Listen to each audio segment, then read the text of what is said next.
할렐루야. 오늘은 우리 인생에 갑자기 문제가 생길 때라는 제목으로 은혜를 나누도록 하겠습니다. 인사합니다. 사랑하고 축복합니다. 사랑하고 축복합니다. 아멘. 우리가 인생을 살다 보면은 아무런 문제 없이 잘 지내던 사람이 어느 날 갑자기 화가 나서 나를 비방하거나 나를 대적하는 그런 일을 만날 때가 종종 있습니다. 나는 아무 잘못이 없는 것 같은데 그런 일이 생기면은 아주 황당하기도 하고 또 화가 나기도 합니다. 이런 일이 생길 때 우리는 어떻게 해야 할까요? 오늘 본문을 함께 묵상하면서 그 답을 찾아보기를 원합니다. 솔로몬이 왕이 된 지 30년이 다 되어갈 무렵에 솔로몬에게는 뜻하지 않은 일들이 일어나기 시작했습니다. 그 첫 번째가 오늘 에돔 사람 하닷이 솔로몬의 대적이 된 일입니다. 본문 14절부터 22절까지가 바로 그 내용인데요. 이 하닷 이야기는 오늘 본문 당시로부터 약 30년 전으로 거슬러 올라갑니다. 그러니까 솔로몬이 왕이 되기 전에 아버지 다윗이 왕좌에 있을 때에 일어난 사건이었습니다. 다윗이 당시에 에돔에 있을 때에 다윗의 군사령관이었던 요압 장군이 군사를 이끌고 에돔으로 내려갔다가 에돔 사람들을 무차별적으로 살해한 일들이 있었습니다. 당시 요압은 약 6개월 동안 에돔에 머물러 있었는데 그 기간 동안에 에돔에 있는 남자들을 거의 씨를 말리다시피 다 죽여버렸습니다. 아주 잔인한 짓을 저지른 것이죠. 바로 그때 아직 어린 아이에 불과했던 하닷을 자기 아버지 신하였던 몇몇 에돔 사람들이 데리고서 애굽으로, 이집트로 피신을 시켰습니다. 가는 길이 워낙 위험하다 보니까 바로 지름길로 가지 못하고요. 아라비아 반도 남단에 있는 바란 광야를 거쳐서 그렇게 멀고 험한 길을 돌아서 결국 애굽 땅에 도착을 했습니다. 그랬더니 당시 애굽 왕이었던 바로가요. 도망을 왔던 이 하닷 일행을 아주 극진하게 환대를 해줬습니다. 이유는 정확히 알 수 없지만은 에돔의 왕족이라는 사실을 알고 아무튼 굉장히 환대를 해줬는데 당시 그 집과 음식과 땅까지 다 내주었다고 합니다. 그뿐만이 아닙니다. 하닷의 처제인 그 왕비 다보네스의 동생을 이 하닷과 결혼까지 시켰습니다. 바로의 처제였습니다. 그렇게 해서 이 처제가 아들 그누밧을 낳으니까 왕비가 그 아들을 거두어서 애굽의 왕궁에서 계속해서 살도록 허락해 주었습니다. 그러니까 이 에돔이라는 그 척박한 땅을 떠나가지고 애굽 그 비옥한 땅에서 그것도 황실에서 왕궁에 살면서 너무나도 풍족한 삶을 누리게 되었다 하는 것을 알 수가 있습니다. 그렇기 때문에 30년 전의 일 정도는 이제는 다 잊어버릴 수도 있는 일이었습니다. 그런데 이 하닷이요, 다윗 왕과 당시 그 사건의 원흉이었던 요압 장군이 죽었다 하는 소식을 듣고는 갑자기 자기 나라 에돔으로 돌아가게 해달라고 바로 왕한테 요청을 합니다. 그러니까 바로가 뭐라고 합니까? 네가 나와 함께 있어서 무슨 부족함이 있기에 다시 네 곡으로 가기를 구하느냐 하고 이렇게 이야기합니다. 바로가 볼 때도 지금 에돔 땅은 애굽에 비해서는 굉장히 아주 낙후된 곳이고 너무나도 먹고 살기 힘든 곳인데 굳이 네가 이렇게 좋은 곳을 떠나서 그리 왜 가려고 하느냐라고 묻는 것이죠. 그런데도 이 지금 하닷은 거기에 대해서는 답변을 하지 않고요. 그저 다시 자기가 그 땅으로 갔으면 좋겠다. 자기 나라 땅으로 돌아가게 해달라고 계속해서 부탁을 합니다. 이유는 우리가 이미 알고 있지만 솔로몬을 대적하기 위해서였습니다. 자기 땅을, 자기 나라를 그렇게 만든 다윗의 아들 솔로몬이라도 자기가 한번 대적해가지고 혼을 좀 내줘야 되겠다는 그런 마음이 있었던 것이죠. 하지만 이 솔로몬의 입장에서 볼 때는 억울한 일이었습니다. 그 일은 자기 일이 아니잖아요. 아버지 때 있었던 일이고 또 아버지의 신하였던 그 요압 장군이 자기 그 잔인한 성 때문에 그렇게 나쁜 짓을 저질렀던 것이지 실제 솔로몬하고는 상관이 없는 일인데 이 지금 하닷이 자기를 대적하려고 일어서니까 얼마나 기가 막힐 일입니까?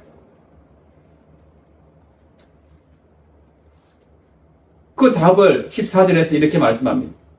여호와께서 에돔 사람 하닷을 일으켜 솔로몬의 대적이 되게 하시니. 이 모든 일이 다 하나님께서 그렇게 하셨다 하는 것을 알 수가 있습니다. 하나님께서 왜 이렇게 하셨는지는 나중에 보겠습니다. 두 번째로 또 솔로몬에게 반기를 든 사람을 한 사람 더 소개합니다. 바로 르손이라는 사람인데요. 23절부터 25절까지가 그 내용입니다. 르손은 소바 사람으로서 엘리아다의 아들이라고 합니다. 이 소바라는 도시는 이스라엘의 북쪽에 있는 도시입니다.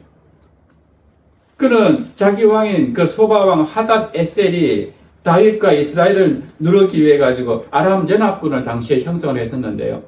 이 아람 연합군이 그만 다윗한테 무너지게 됩니다. 패배를 합니다. 그래서 도망을 칠 수밖에 없는 상황인데 그때 도망치는 무리 속에 같이 있었던 사람이 바로 이 르손이라는 사람이었습니다. 그러니까 수세에 몰린 자기 왕과 부족을 외면하고 자기 살고자 도망쳤던 사람이 르손이라는 사람이었는데요. 사무엘 하 8장에 보게 되면은 그렇게 도망친 르손이 불량배들하고 산적들을 모아가지고 그 무리의 두목이 돼서 다메섹이라는 도시로 갑니다. 이 다메섹이 나중에 수리아의 수도가 되는데요. 이 수리아의 수도가 되고 거기서 왕이 됩니다.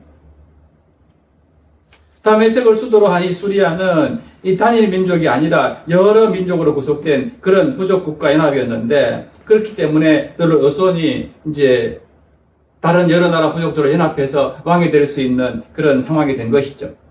이 수리아의 영토는 동쪽으로는 유브라테스강, 또 서쪽으로는 지중해, 북쪽으로는 길리기아라는 곳까지 뻗쳤는데 그 도시 안에는 다메섹도 있었고 안디옥도 있고 실루기아, 발무라, 라오디게아 이와 같은 대도시들이 많이 있었다고 합니다. 이렇게 수리아의 왕이 된 르손이 이제 솔로몬의 남은 생애 동안에 이스라엘의 가장 강력한 대적 세력이 되었다 하는 것입니다. 그렇지 않아도 지금 하닷한테 시달리고 있는 솔로몬은 지금 엎친 데 덮친 격으로 또 르손에게도 시달리기 시작했다 하는 것입니다. 그런데요, 이 르손도 솔로몬과는 직접 연관이 없습니다. 이 르손도 아버지 다윗 때에 있었던 사건이었습니다. 거기다가 아버지 다윗 시대에 다윗에게 도전했다가 패배했고 거의 전멸하다시피 한 그런 민족의 이 잔류 부족이었는데 그가 부족의 수장이 되어서 솔로몬을 대적하는, 솔로몬을 위협하는 그런 막강한 세력이 되었던 것입니다. 그 이유가 무엇일까요? 단지 민족 간의 갈등입니까? 또는 정치적인 또 외교적인 문제 때문이었을까요? 그 이유도 23절에 보면은 이렇게 대답합니다. 하나님이 또 엘리아다의 아들 르손을 일으켜 솔로몬의 대적자가 되게 하시니. 르손도 마찬가지로 하나님께서 솔로몬의 대적자가 되도록 만드셨다라고 말씀합니다. 이게 끝이 아닙니다. 내일 새벽 기도 때 볼 말씀이지만요. 이 나라 밖에서만 이런 대적자가 일어난 게 아니라 이스라엘 안에서도 솔로몬을 대적하는 사람이 일어납니다. 누굽니까? 바로 솔로몬의 신하인 느밧의 아들 여로보암입니다. 이 여로보암이 나중에 이제 이스라엘이 남북으로 분열되면서 북이스라엘을 만든 10지파 중에 최고 우두머리가 되는 것이죠. 그 북이스라엘 초대 왕이 여로보암이 되는 것입니다. 이 여로보암이 지금 반역을 일으킵니다. 왜 이런 일이 생길까요? 왜 그가 솔로몬 말년에 이런 솔로몬의 대적 가운데서 가장 가까이에서 찌르는 그런 가시 같은 존재가 되었을까요? 그에게도 솔로몬이 아무런 원망을 살 일이 없었고 오히려 이 여로보암은 계속해서 이 다윗과 함께 있으면서 은혜를 입었던 그런 존재였습니다. 그런데도 솔로몬의 대적이 되었습니다. 바로 여기서 우리가 기억해야 할 것이 있습니다. 솔로몬의 대적 세 사람을 소개하는 이 말씀은요, 열왕기 상에 있는 1장, 2장 말씀과 기가 막히게 지금 짝을 이루고 있다 하는 것을 우리가 보게 되는데요. 무슨 말인가 하면 솔로몬이 왕위에 오르자마자 이 솔로몬을 대적했거나 위협이 되었던 당시 세 사람이 나오는데요. 첫 번째 대적이 누군가 하면은 다윗과 함께 전장을 누볐던 군대 장관 요압이었습니다. 요압은 국가 1등 공신이었고 원로 중에 원로였고 또 자신과는 친척간이었습니다. 그런데 이 요압이 하나님의 뜻이자 다윗의 뜻인 솔로몬을 왕으로 세운 일에 반대해서 누구 편에 섭니까? 아도니아 편에 서 가지고 이 솔로몬을 반역하는 일이 벌어지잖아요. 어떻게든 징계를 하거나 제거해야 하는데 솔로몬한테는 사실 버거운 상대였습니다. 두 번째 대적은 시므이라는 사람이 또 생겼는데요. 이 시므이는 다윗이 압살롬의 반란으로 해가지고 도망칠 때, 왕궁을 떠나서 도망칠 때에 나와가지고 다윗 무리한테 엄청난 저주의 말을 퍼부었던 인물이었죠. 살려두어서는 안 되는 사람이었습니다. 다윗도 솔로몬한테 유언하면서 시므이를 곱게 백발로 죽게 내버려두지 말라고 유언할 정도로 그렇게 살려두어서는 안 되는 사람이었지만은, 그러나 그가 속한 베냐민 지파와 또 다른 지파들을 다 품기 위해서는 또 품을 수밖에 없는 그런 인물이었습니다. 세 번째는 솔로몬의 형인 아도니아였습니다. 다윗의 넷째 아들이었지만은 위에 있는 형들이 다 일찍 죽는 바람에 실제적인 장남이었습니다. 그렇기 때문에 이 아도니아는 다윗이 솔로몬을 바로 왕으로 인정하지 않은 상태에서 자기가 이제 왕위 계승 서열 1번이니까 1등이니까 내가 왕이 되겠다 하면서 먼저 내가 왕이다 하고 선포를 해버리죠. 막 잔치를 벌이고 난리가 났습니다. 그 바람에 우리가 알다시피 이제 나단 선지자를 비롯해서 하나님의 뜻을 전함으로써 다윗이 이제 그 모든 것들을 이제 없애는 그런 일이 벌어졌는데요. 불발로 끝이 났지만은, 그러나 이 아도니아와 그의 추종 세력 역시 이 솔로몬이 풀어야 할 문제였습니다. 이렇게 세 인물들, 요압과 시므이와 아도니아, 이런 세력들을 솔로몬이 왕이 되고 나서 첫 번째로 풀어야 될 가장 어려운 숙제 중에 하나였는데, 이 일들이 다 어떻게 해결이 됐습니까? 하나님께서 아무런 문제가 없이 원만하게 다 풀어지도록 은혜를 베풀어 주셨습니다. 요압은 스스로 불안해가지고 하나님의 장막으로, 여호와의 장막으로 도망쳐서 제단 뿔을 잡았습니다. 당시 제단 뿔을 잡은 사람은 용서하는 그런 법이 있었지만은 그 법은 아무런 고의성이 없이 사람을 죽였을 때만 용서할 수 있는 그런 법이었습니다. 요압은 무자비하게 사람을 죽인 것입니다. 죽이지 말아야 될 사람을 고의로 자기 원수와 보복한다는 이유로 그냥 죽여버린 것이죠. 그래서 온 이스라엘이 그것을 알고 여호야다의 아들, 제사장 여호야다의 아들 브나야가 가서 그를 징계를 하게 되죠. 누구도 거기에 대해서 불만을 가지지 않았습니다. 시므이는 자기 죄 때문에 예루살렘 경내, 그 경내를 벗어나지 못하는 징계를 받았습니다. 근데 어떻게 됩니까? 자기 종이 갑자기 도망치는 바람에 그 종을 잡으러 저 블레셋 땅까지 쫓아갔다가 결국은 네가 이 경내를, 예루살렘 지역을 벗어나게 되면은 죽게 될 것이다 하는 솔로몬과의 약속 때문에 죽임을 당하게 됩니다. 자기가 그렇게 맹세했으면서도 그것을 잊어버리고 그런 일을 벌였다가 죽게 되는데, 여기에 대해서도 어느 누구도 시므이의 죽음에 대해서 안타까워하지 않았습니다. 세 번째로 아도니아는 어떻게 해서 죽게 됩니까? 용서를 받고 잘 살면 되는데 이 다시 흑심을 품고 다윗의 아버지의 마지막 부인이었던 수넴 여자 아비삭을 자기 자로 달라고 요청하지 않습니다. 바세바한테 내가 한 가지 요청이 있으니까 제발 좀 가서 솔로몬 왕한테 이야기해서 좀 내 부탁을 들어달라고 했다가 솔로몬이 노발 대화를 하죠. 완전히 흑심을 품고 다시 또 반역을 하려는구나 하면서 결국은 이 왕권에 대한 욕심을 솔로몬이 짐작을 하고 그를 처형하고 말았는데요. 이스라엘의 그 누구도 이 아도니아의 죽음에 대해서도 왕이 잘못했다고 이야기하지 않았습니다. 이 세 가지 사건을 통해서 우리가 알게 되는 교훈이 무엇입니까? 정말 골치 아픈 그런 문제들이었는데 하나님께서 너무나 쉽게 또 아무런 후유증이 없도록 다 해결해 주셨다 하는 것입니다. 그런데 그랬던 하나님이 솔로몬이 전혀 생각하지 못했던 세 사람의 대적을 오늘 본문에서 일으키는 이유가 무엇일까요? 그렇게 어려운 문제, 세 문제를 다 해결해 주셨던 그런 하나님께서 오늘 이 본문에 와가지고는 갑자기 하답과 르손과 또 여로보암이라는 엄청난 인물들을 대적자로 세우는 것을 보게 됩니다. 여러분, 이유가 없는 그런 일이 없습니다. 원인이 없이 일어나는 일은 없는 것입니다. 솔로몬은 원래부터 천재나 영재가 아니었습니다. 원래부터 뒷배경이 좋았거나 부자도 아니었습니다. 원래부터 아주 지혜가 탁월해가지고 그렇게 멀리서 스바의 여왕까지 찾아올 정도로 그런 뛰어난 인물이 아니었습니다.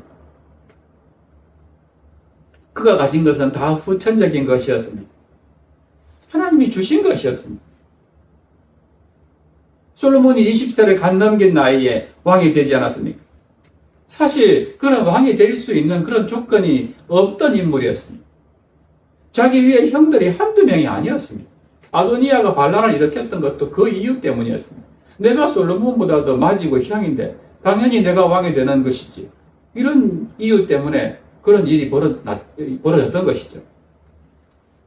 솔로몬도 그 사실을 너무나 잘 알고 있었습니다. 그래서 왕이 되자마자 이 왕위 계승에 관한 갈등들, 또 여러 정치 계파 간의 갈등들, 국내적인 안정이나 외교적인 여러 가지 사안들이 많이 있었지만은 그 모든 사안들을 다 내려놓고 솔로몬이 제일 먼저 한 일이 무엇이었습니까? 기브온 산당에 가서 1000번제를 하나님께 드린 일이었습니다. 어떤 어려운 문제들이 있다 하더라도 그 모든 것을 내려놓고 하나님 앞에 제일 먼저 나아갔다는 것입니다. 그랬을 때 하나님은 솔로몬의 그 마음을 귀하게 보시고 솔로몬이 듣는 마음 지혜를 달라고 했을 때에 너무너무 기뻐하시면서 그가 구하지 않았던 부와 영광까지 다 덤으로 주셨던 것입니다.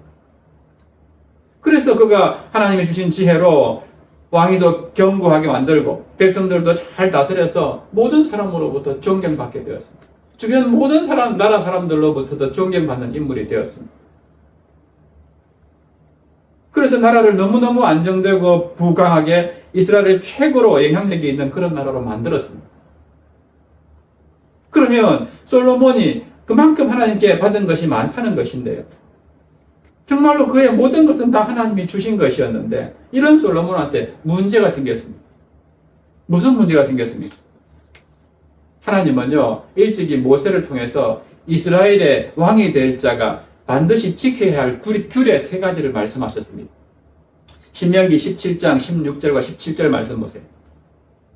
그는 병마를 많이 두지 말 것이요 병마를 많이 얻으려고 그 백성을 애굽으로 돌아가게 하지 말 것이니 이는 여호와께서 너희에게 이르시기를 너희가 이후에는 그 길로 다시 돌아가지 말 것이라 하셨음이며 그에게 아내를 많이 두어 그의 마음이 미혹되게 하지 말 것이며 자기를 위하여 은금을 많이 쌓지 말 것이니라. 이게 이스라엘의 왕으로서 지켜야 할 규례였습니다.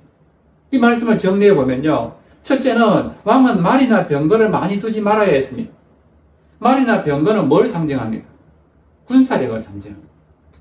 이스라엘의 왕은 누굽니까? 하나님이시잖아요. 그러니까 이런 군사력을 의지하지 말고 오직 하나님만 의지하라 하는 그런 뜻입니다.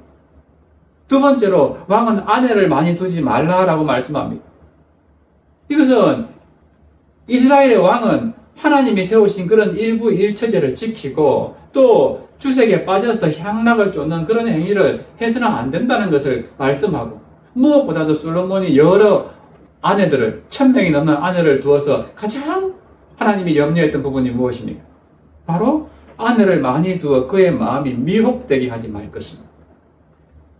이 아내들이 믿던 우상들을 솔로몬이 다 데리고 와가지고 이스라엘 백성들이 그 우상을 섬기도록 만들었다는 거 아니냐.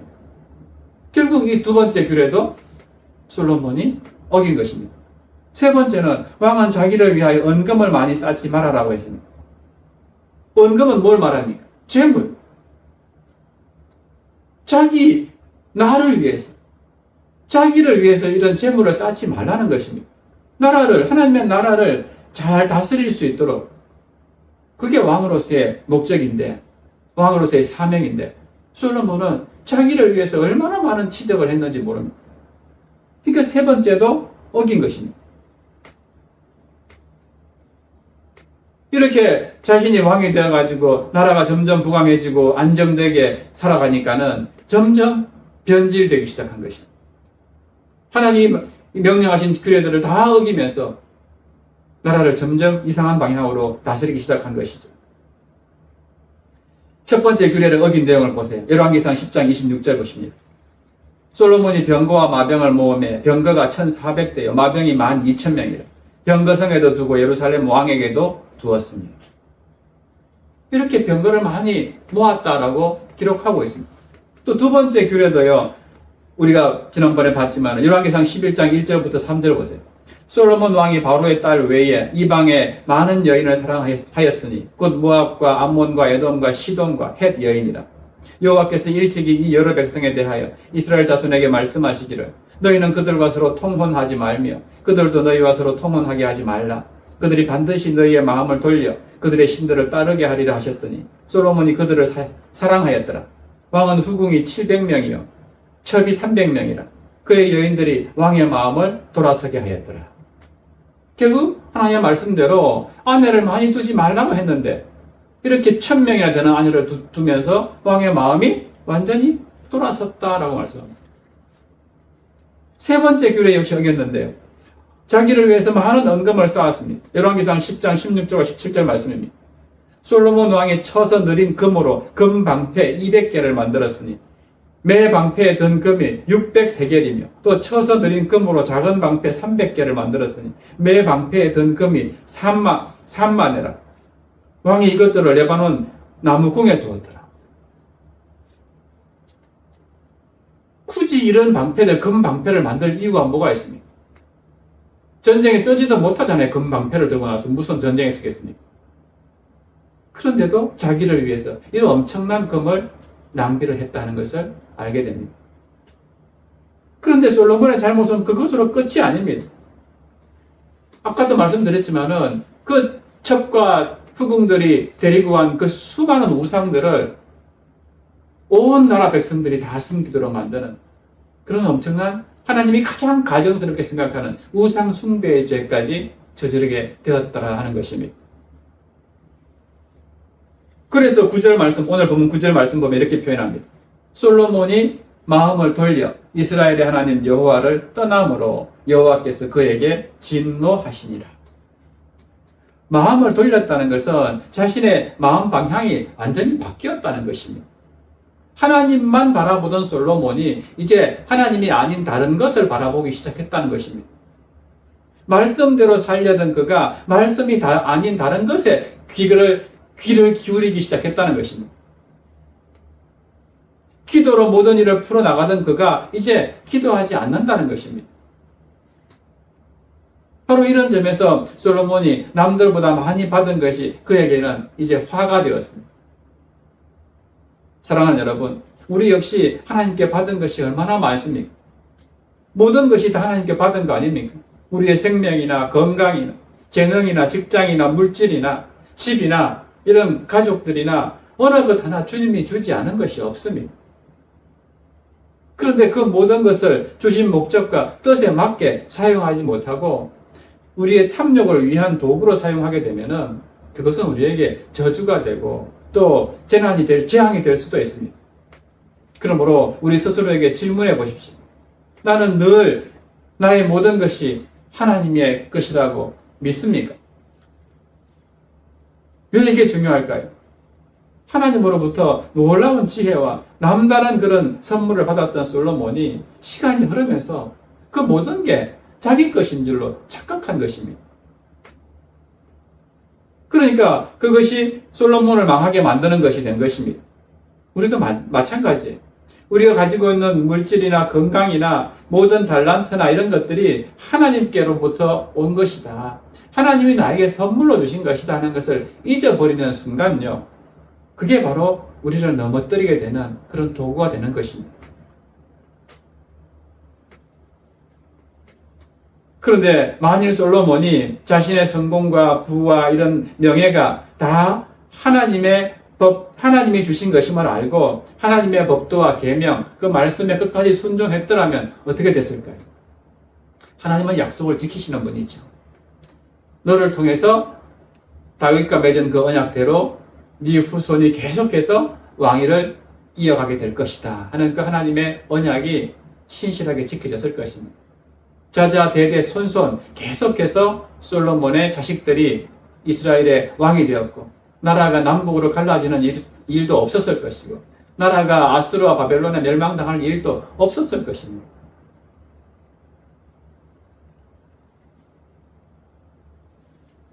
솔로몬은 그렇게 하지 못하다 보니까 결국은 자기 때에 엄청난 시련을 겪게 되고 자기 아들 때에 가면은 나라가 분열되는 일이 벌어지게 되는데요.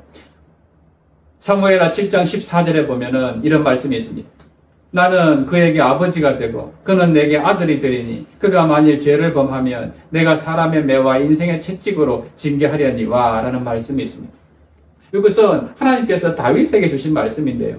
이 말씀이 그 아들 솔로몬 때에 와서 완전히 그대로 이루어졌습니다. 솔로몬이 잘못된 길로 가니까 하나님께서 사람의 막대기와 인생의 채찍을 들어서 솔로몬을 치신 것입니다. 그것이 바로 하닷과 르손과 여로보암이었습니다. 그리고 하나 더 생각해 보십시오. 세상에서 가장 뛰어난 지혜를 가진 솔로몬이었는데 왜 이런 하닷과 르손과 여로보암이라는 이런 인물들을 물리치지 못했을까? 하나님이 함께하지 않는 지혜는 더 이상 아무것도 아니다 하는 것을 보여줍니다. 삼손이 그것을 분명히 보여주지 않았습니까? 그렇게 천하장사 같던 삼손이었지만은 하나님의 영이 삼손을 떠나게 되니까 어떻게 됐습니까? 아무 힘도 못 쓰고 붙들려 가지고 두 눈이 뽑히고 맷돌을 돌리는 그런 처량한 신세가 되지 않습니까? 결국은 적이 될 수 없는 사람이 적이 되고 도저히 일어나기 힘든 나라가 이스라엘의 대적자가 되고 솔로몬이 그들을 물리칠 수 없었다 하는 것은 바로 하나님이 솔로몬을 떠나셨다 하는 것입니다. 나아가서 솔로몬이 하나님의 대적이 되고 말았다 하는 뜻입니다. 여러분, 이것은 우리의 삶에도 마찬가지입니다. 우리 삶에도 하닷과 르손과 여로보암과 같은 존재가 있습니다. 우리 삶에도 하나님이 숨겨놓으신 매와 채찍이 있을 수 있다 하는 것입니다. 비록 지금은 보이지 않지만 우리가 조금이라도 잘못된 길로 갈 때에 그것은 곧바로 머리를 쳐들고 우리를 공격할 것입니다.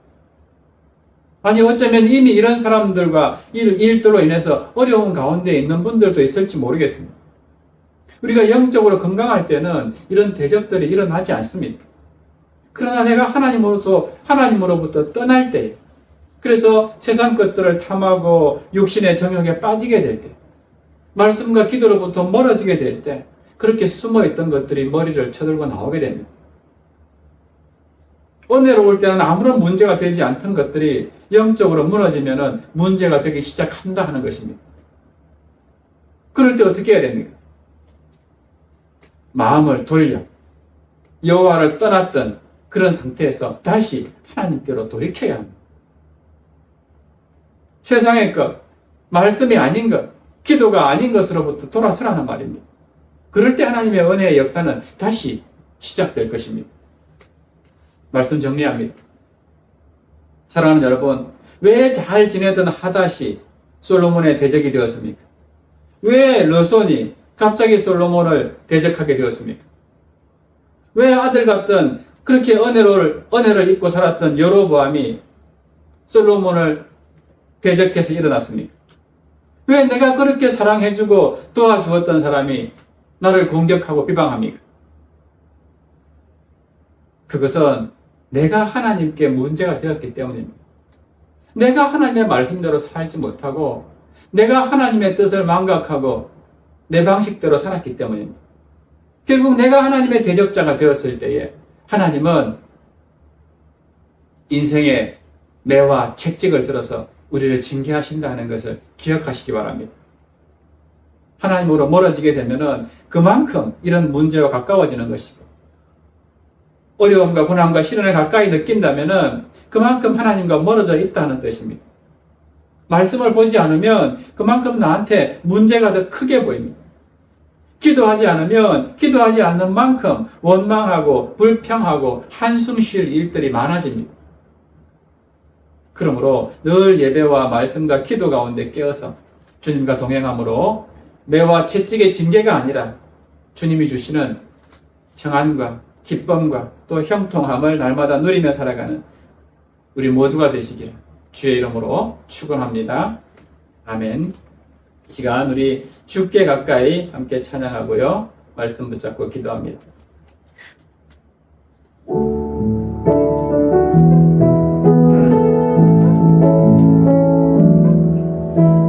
주께 가까이 나를 이끄소서. 간절히 주님만을 원합니다. 채워주소서. 주의 사랑을 진정한 찬양 드릴 수 있도록 주께 가까이 날 이끄소서. 간절히 주님만을 원합니다. 채워주소서. 주의 사랑을 진정한 찬양 드릴 수 있도록 목마른 나의 영혼 주를 부르니 나의 맘 만져 주소서. 주님을 원합니다. 더 원합니다. 나의 맘 만져 주소서. 주께 가까이 주께 가까이 날 이끄소서.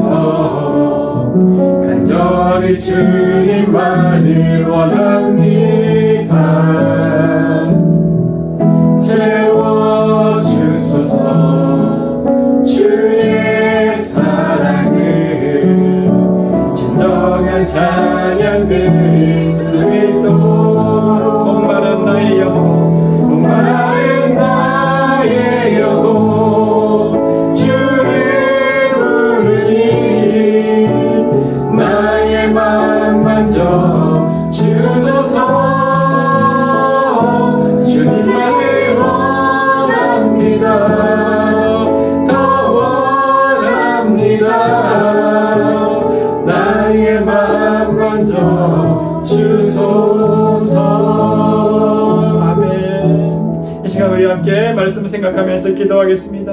살아계신 하나님 아버지, 오늘 솔로몬에게 일어난 그 문제들이 오늘 우리에게도 동일하게 일어날 수 있다는 것을 늘 기억하게 하여 주시옵소서. 이 모든 문제들은 내가 바로 하나님과 멀어졌기 때문이고 내가 예배와 말씀과 기도 생활에서 멀어졌기 때문임을 우리가 깨닫게 하여 주시옵소서. 그러므로 늘 주님과 가까이 하며 주님과 동행하는 삶을 내 삶에서 최우선으로 하며 살아가는 우리 모두가 되게 하여 주옵소서. 우리 이런 마음으로 주님 이름 부르시며 함께 기도하십니다. 주여, 살아계신 하나님 아버지, 그렇습니다. 정말 솔로몬이 왕이 되었을 때 그 초창기만 하더라도 그렇게 하나님 앞에서 이 백성들을 잘 다스릴 수 있는 지혜를 주시옵소서. 그러면서 1000마리 그 번제를 드리기까지 하나님 앞에 온 정성을 다하고 마음을 다해 하나님을 섬겼던 그런 위대한 신앙의 인물이었지만, 그러나 그가 어느 순간부터 점점 하나님으로부터 멀어지기 시작했을 때에 이제는 그를 위해서 많은 언격을 쌓고 하나님이 아니라 군사력을 의지하게 되고 수많은 적과 후궁을 두어서 그렇게 이스라엘을 우상 숭배의 나라로 변질시켰을 때에 하나님은 인생의 매와 채찍을 들어서 그를 징계하시고 그에게 귀한 교훈을 주시는 것을 보게 됩니다. 오늘 하닷과 르손과 여로보암이라는 이런 인물들을 세워서 솔로몬을 징계하시는 것 우리가 기억하고, 우리 역시 하나님의 자녀로서 바른 삶을 살지 못하고 하나님께로부터 돌아서서 나의 욕심을 구하면서 나의 이익을 탐하면서 그렇게 육신의 정욕대로 살아가게 될 때에 하나님은 얼마든지 이런 인생의 매와 채찍을 들어서 우리를 징계하신다는 것 분명히 기억하고, 징계받기 전에 선줄로 깨닫는 자는 넘어질까 조심하라는 주의 말씀을 우리가 분명히 기억하고 항상 말씀과 기도로 끼어서 근신하며 하나님의 말씀대로 살아가는 그런 우리의 삶이 되게 하여 주시옵소서.